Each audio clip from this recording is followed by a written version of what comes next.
Muy buen día, apreciables padres de familia. Reciban un cordial saludo de parte de mi persona. Este día he decidido realizar este video con motivo de desarrollar una escuela para padres enfocada en el área de nutrición. En este caso decidí tomar el tema de estrategias nutricionales para incrementar el consumo de frutas y verduras en los niños preescolares, en vista de que considero que es una problemática bastante frecuente durante esta etapa y es necesario que nosotros sepamos cómo abordarla, ya que esta problemática nos genera muchas veces como padres y cuidadores estrés, nos genera también frustración, desgaste, porque muchas veces hemos realizado diferentes técnicas para que los niños consuman alimentos y no hemos logrado los resultados que queremos obtener, ¿verdad? Así que vamos a dar inicio con esta escuela para padres. Bueno, como objetivos he tomado el primero como identificar la importancia de fomentar el consumo de frutas y verduras en la dieta de los niños pequeños y como segundo proporcionar estrategias nutricionales para incrementar el consumo de estos grupos alimentarios.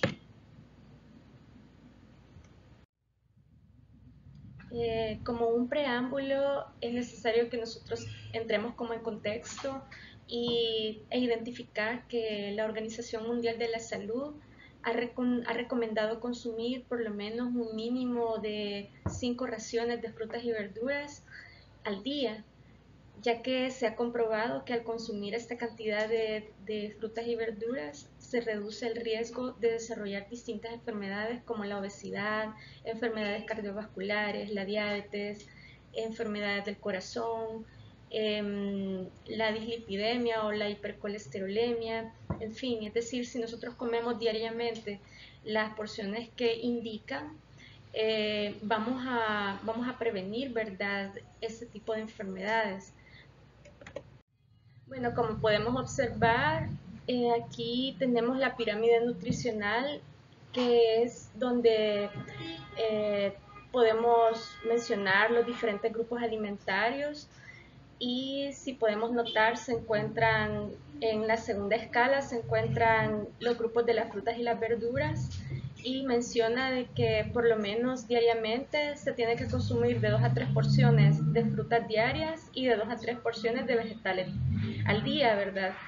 Las porciones en cuanto a los vegetales varían dependiendo si se encuentran cocidos o crudos. Si nosotros ofrecemos alimentos o vegetales cocidos, aproximadamente la porción va a ser de media taza de 240 gramos, que generalmente son las tazas que se utilizan para realizar las diferentes recetas, ¿verdad? Y si se tratan de vegetales crudos, aproximadamente la porción es de una taza. En el caso de las frutas, las porciones varían de fruta a fruta, ¿verdad? Es decir, si consideramos ofrecer frutas como es el caso de la pera, la manzana, la naranja, aproximadamente una porción equivale a una pieza de estas frutas. Y si deseamos ofrecer frutas como de mayor tamaño, como la sandía, el melón, la piña, la porción aproximadamente va a ser de una taza. Eh, a pesar de eso, de saber y de conocer los beneficios del consumo de estos grupos alimentarios y que se cuenta, ¿verdad?, con estudios y bibliografía sobre cuáles son los beneficios y las ventajas de consumirlo, aún así la ingesta de estos alimentos por lo general es muy baja y si nosotros pensamos o analizamos en el consumo personal diario, podemos determinar de que ni siquiera, bueno, hay algunos días que llegamos quizás a una ración de frutas eh, y quizás a ninguna ración de vegetales porque no acostumbramos a consumir ensaladas o sopas diariamente. Bueno, en esta imagen, bueno, nos dice todo esta imagen. Podemos observar de que el rechazo de estos grupos alimentarios, de las frutas y las verduras, es bien generalizado. La mayoría de los niños siempre está rechazando estos alimentos. Más de alguno podría mencionar o podría recordar alguna ocasión en la que pasaron por alguna situación como esta en algún restaurante, en la casa de algún familiar, de algún amigo, en donde los niños quizás hicieron algún berrinche, alguna situación en la cual rechazaban estos grupos alimentarios, y quiérase o no, para nosotros como adultos y cuidadores y padres, es bien frustrante que esta situación ocurra en repetitivas ocasiones. Por lo antes mencionado, es necesario que nosotros tengamos diversas estrategias nutricionales para que podamos abordar esta temática con mayor éxito, tal vez no al 100%, tal vez no solucionarlo, pero por lo menos lograr que los niños empiecen, ¿verdad? Y se identifiquen con los diferentes grupos alimentarios y al final la consecuencia sería positiva si ellos logran como incorporar progresivamente frutas y verduras a su dieta. Como mencionábamos, la prevención de las enfermedades no transmisibles o las llamadas crónicas también. Hay que tomar en cuenta también de que los niños van a comer mal por diversas causas, y muchas veces los padres consultan esto con los médicos, con los nutricionistas, con el pediatra. Muchas veces los papás llegan como a la consulta médica con una frustración enorme, una gran preocupación porque el niño no come, eh, insiste muchas veces para que el médico prescriba algún tipo de estimulante alimentario, que en lo personal no creo que sea lo más indicado, lo más conveniente, en vista de que el consumo de los alimentos siempre, generalmente en el caso de los niños, es una cuestión bien del hábito, que se tiene que crear un hábito. En algunas ocasiones sí puede ser como fisiológico por alguna enfermedad, pero primero se tiene que descartar, ¿verdad?, que se trata por alguna patología que el niño tenga.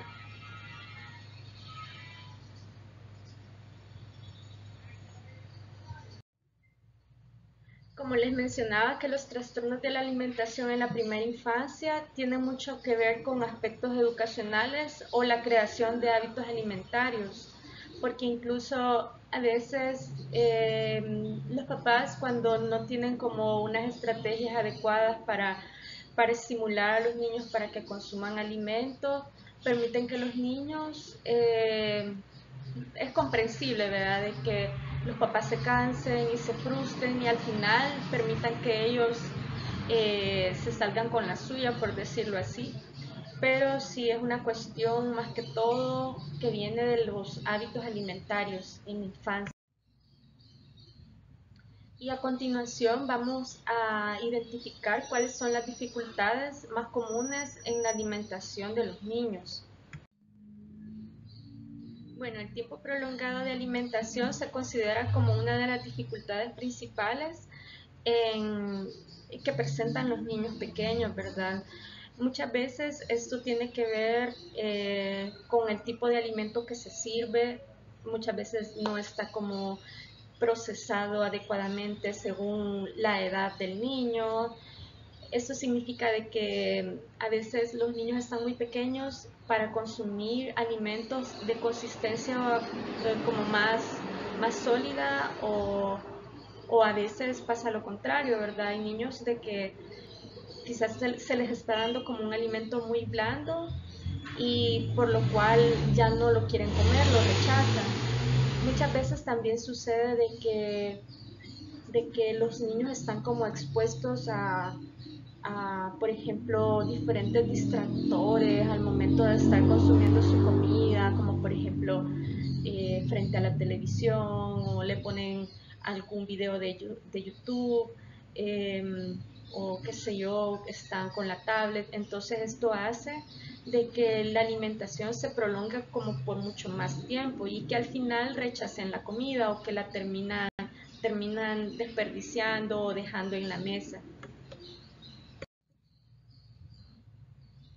También otro problema que se encuentra y que afecta es el rechazo de ciertos alimentos, como por ejemplo, dependiendo de, bueno, esto se considera como normal y va a depender de la etapa en la que se encuentra, porque no me van a dejar mentir que muchas veces los niños tienen un alimento favorito por algún determinado tiempo y repentinamente lo rechazan y ya no quieren ver más ese alimento, pues esto se considera también como normal.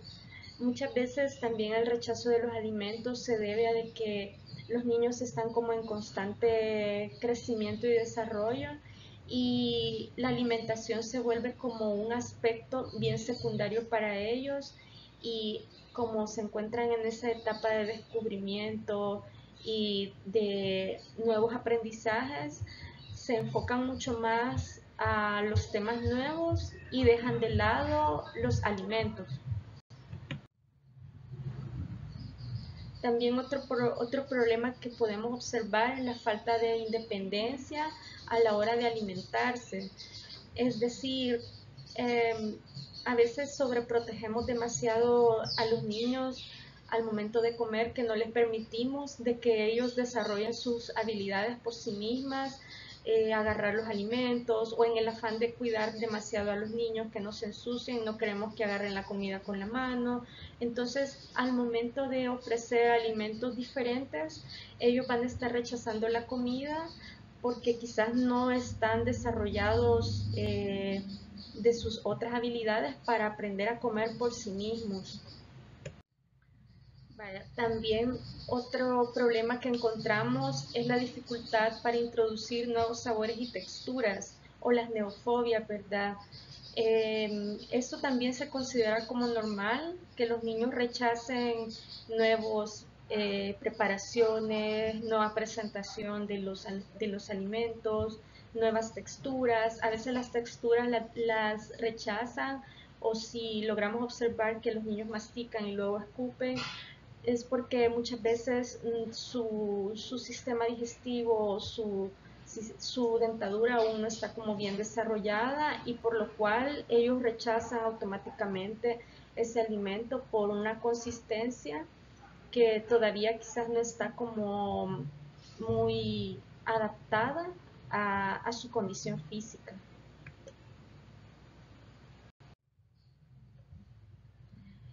Otra problemática que encontramos al momento de eh, brindarles sus alimentos a los niños es que al momento de las comidas muchas veces las horas pueden o las horas de las comidas pueden convertirse como estresantes o disruptivas, esto por diferentes factores, más que todo de índole externo, como los diferentes distractores ambientales, como lo es las computadoras, los teléfonos, la televisión, eh, incluso los ruidos que se encuentran en el entorno, eso puede afectar a que el niño se concentre o se encuentre como tranquilo al momento de comer. Recordemos que todas estas tecnologías también tienen cierto grado de radiación y las imágenes que impulsan o transmiten pueden ser con luces demasiado fuertes que muchas veces recordemos que nuestros niños no están como bien adaptados aún al entorno y se encuentran como en ese proceso de crecimiento. Sus sentidos aún no se encuentran como bien desarrollado, es decir, ellos están aún sensibles ante todas estas tecnologías y también esto puede ser como contraproducente para que ellos tengan un momento de su consumo de alimentos tranquilo. Bueno, los trastornos de la conducta alimentaria en los niños que se diagnostican por debajo de los 6 años. Tiene que ver más que todo con algo más global, que comprende también la relación que existe entre los niños y su familia, o con su mamá, o la influencia que ejercen los cuidadores sobre él. Es decir, a veces también influye en este caso que en el momento de consumir alimentos, la persona que esté pendiente del cuidado o de darle el soporte al momento de comer sus alimentos, se encuentra como con la suficiente paciencia, si se encuentra con una buena disposición. En fin, es una cuestión bastante compleja.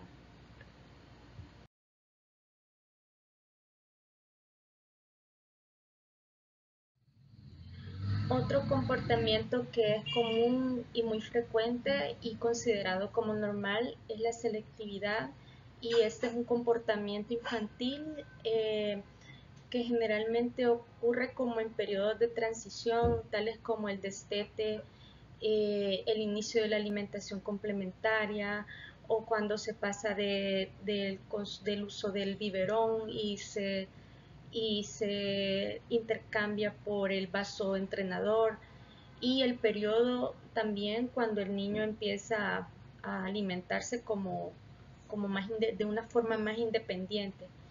Y también se considera que es una manifestación esperable en el contexto de un proceso de adaptación, y únicamente lo que se requiere es como darle seguimiento, estar observando al niño. Ocurre también que fisiológicamente existe o se manifiesta una disminución del apetito. Esto se considera de cierta forma normal, ¿verdad?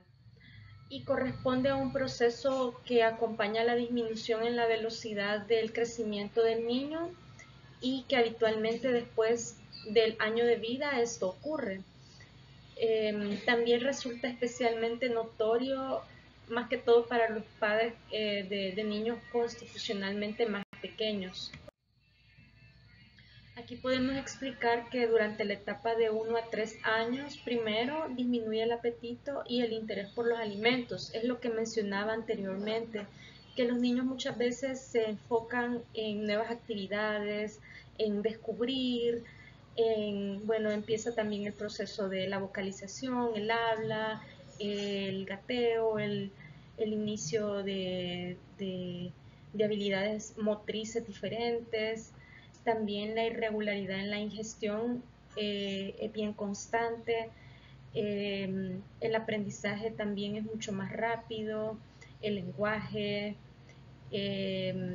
también inicia como el periodo de la marcha y de la socialización, y por ende por eso desacelera el crecimiento en ellos. Es decir, con esto nos está dando como un parámetro de que también la pérdida del apetito es una condición fisiológica normal durante esta etapa. Yo comprendo de que como papás y cuidadores nos preocupa sobre todo que los niños estén como bien alimentados, que coman sus 3 comidas, sus refrigerios, pero también hay que comprender que durante esta etapa hay una disminución del apetito por estos factores, ¿verdad? De crecimiento o de aprendizaje como un poco más acelerado.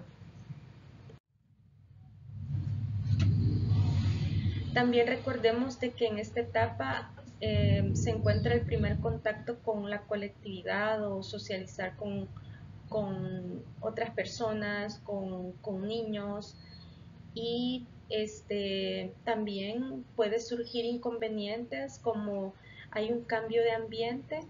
Entonces los niños empiezan a comer, ¿verdad?, en diferentes posturas, la alimentación ya es de una forma como más formal en un comedor, y los horarios de comidas también se van imponiendo. Entonces es probable que, como se está creando este hábito del consumo alimentario impuesto, el niño también rechace los alimentos porque se trata de una situación nueva. Y también hay un periodo muy marcado del riesgo por enfermedades infecciosas como enfermedades del oído y digestivas, y por ende también esto afecta la ingesta alimentaria. Ahora bien, ahora la gran pregunta a resolver es cómo vamos a incrementar el consumo de frutas y verduras en los niños. Y vamos a empezar con consejos bien prácticos. El primer consejo práctico que les daría es, como padres de familia, nosotros tenemos que dar el ejemplo, porque eso es como la mejor receta. Si nosotros vemos, es más fácil que una persona haga lo que ve que, que hacer lo que le dicen. Y en los niños esto se cumple a cabalidad, ¿verdad? Que muchas veces en casa quizás no tenemos establecidos como buenos hábitos alimentarios, por lo cual los niños no adquieren hábitos alimentarios adecuados. Bueno, esta frase me gustó mucho y la decía Albert Einstein, que dar el ejemplo no es la principal manera de influir sobre los demás, sino que es la única manera en la que se puede influir en los demás. Y pues aquí les traía como una pequeña nota que creo que esta noticia fue en Chile y sucedió como en el 2019, fue como una noticia bastante sonada como en Sudamérica sobre un niño que vendía cocaína en su guardería. Y aquí menciona de que al niño se le encontraron 17 papeles con esta sustancia, y él empezó como a decirle a sus demás compañeros, ¿verdad?, que tenía esta mercancía, y pues a raíz de esto descubrieron que sus padres traficaban estas sustancias y fueron detenidos. Es decir, este niño es un claro ejemplo de que imitaba lo que veía en sus padres, ¿verdad? Y pues el ejemplo sobre las costumbres en alimentación que tenga el niño en casa marcará con casi seguridad sus hábitos alimentarios para toda su vida. Recordemos que los niños son grandes imitadores de sus padres, por lo que el primer paso para que incorporen frutas y verduras es que sus padres y familiares más directos también las consuman. Eh, y asimismo se debe predicar con el ejemplo, ¿verdad? Si ustedes observan, los juegos de los niños muchas veces revelan lo que se practica en casa. Muchas veces las niñas quieren tener como su cocina porque ven que mamá cocina, o si tienen un hermano más pequeño quieren un bebé porque ven que mamá cuida a ese bebé, ellas quieren hacer lo mismo. Entonces este consejo es como bien fundamental, y creo que también sería como un buen ejercicio de parte de nosotros si analizamos y contabilizamos cuántas raciones consumimos de frutas y verduras al día. Entonces, si luchamos con esto y observamos que nosotros ni siquiera consumimos una ración, no podemos esperar resultados positivos para con nuestros niños. También es importante que todos los miembros de la familia coman lo mismo al momento de ingerir sus alimentos, ¿verdad? Y que por supuesto no haya excepción para nadie. Solo en un dado caso, si hay alguna intolerancia alimentaria, hay alguna contraindicación, ¿verdad? Alguna alergia, eh, ahí sí es permisible el cambio de alimento, que no sea como compartido con el grupo familiar, ¿verdad? Esto también incentiva para que los niños imiten lo que hacen sus papás, que están consumiendo los mismos alimentos que ellos. También es necesario que haya una exposición reiterada de un mismo alimento para que finalmente este alimento sea aceptado, ¿verdad? Muchas veces a la primera exposición los niños rechazan el alimento, entonces los papás o los cuidadores tienden como a, a categorizar de que el niño no le gusta ese alimento, ¿verdad? Y a veces no es así, es una condición o una situación normal, de que los niños rechacen a la primera. Entonces los invito también de que en múltiples ocasiones con los alimentos que los niños rechazan, los proporcionen, ¿verdad? Porque de esa manera el niño también se va a ir familiarizando con esa preparación o con este alimento.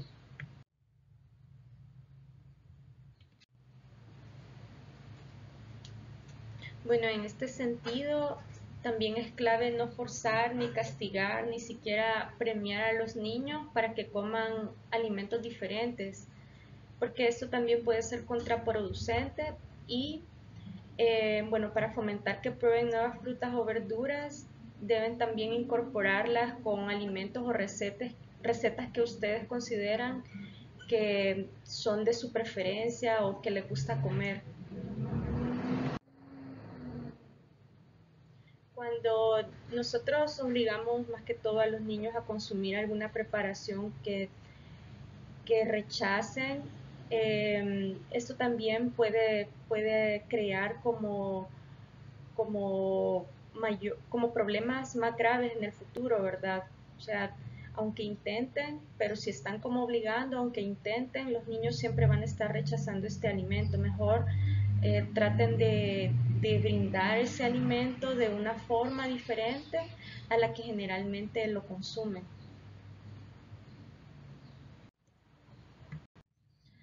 Bueno, esto puede parecer como un poco tedioso, estar un poco más de tiempo invirtiendo en, en diferentes y nuevas preparaciones, pero también esto puede ser contraproducente en el caso de mejorar el consumo de frutas y verduras en los niños, ya que recordemos que ante un plato con mejor presentación también los niños se van a como motivar un poco más a consumir esta nueva preparación y también esto va a ser beneficioso para todos los miembros de la familia, ¿verdad? Porque todos van a estar consumiendo alimentos con nuevas preparaciones.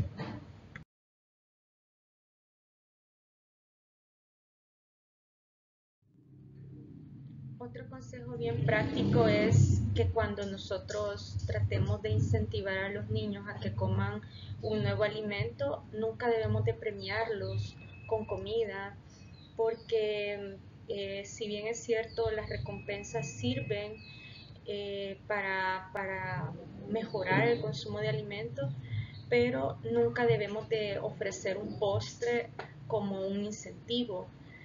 Eh, y no vamos a dejar mentir, ¿verdad? De que más de alguna vez alguno de nosotros le hemos ofrecido algún helado, alguna galleta, algún, alguna golosina, un churrito, ¿verdad? Para que ellos traten de comer algún alimento que ellos generalmente rechacen.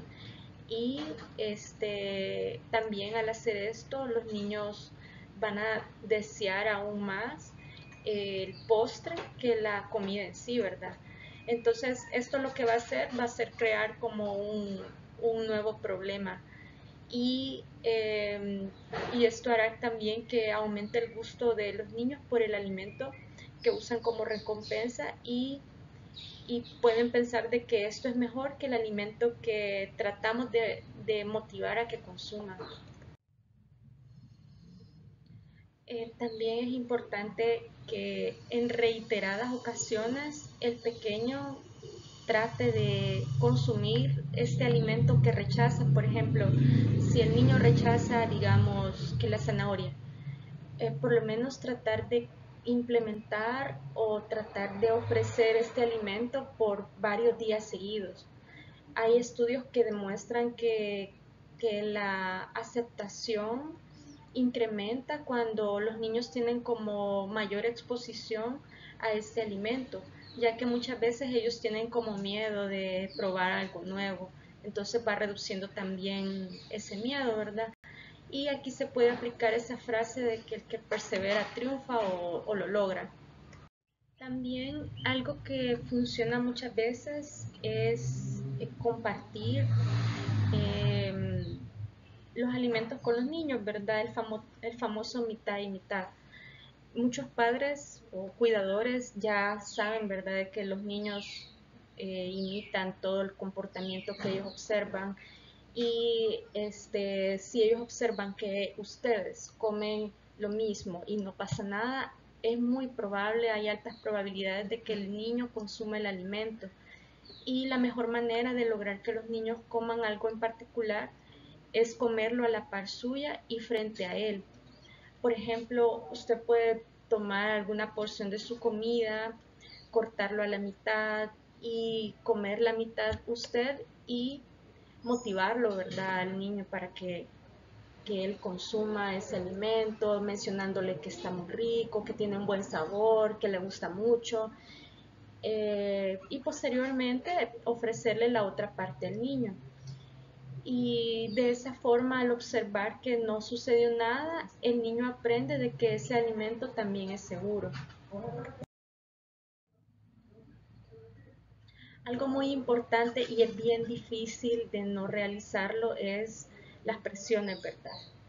No, es difícil incluso no realizar esta acción de no presionar a los niños. Eh, pero en realidad cuando uno presiona a alguien, esto hace que cree un mayor rechazo ante en este caso, ante ese alimento. Eh, y es lógico, ¿verdad?, de que a veces uno puede llegar hasta amenazar, ¿verdad?, a los niños cuando realiza algún tipo de presión.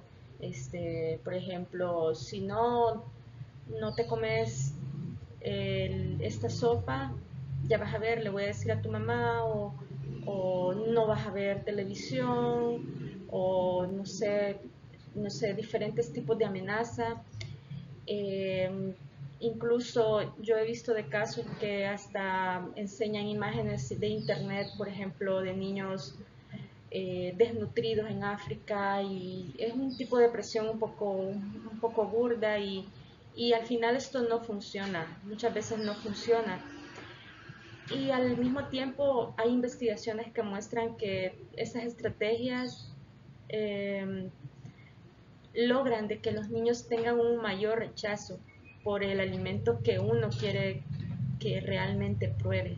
O sea, el objetivo al final es de que los niños se sientan seguros, tranquilos y no se sientan presionados.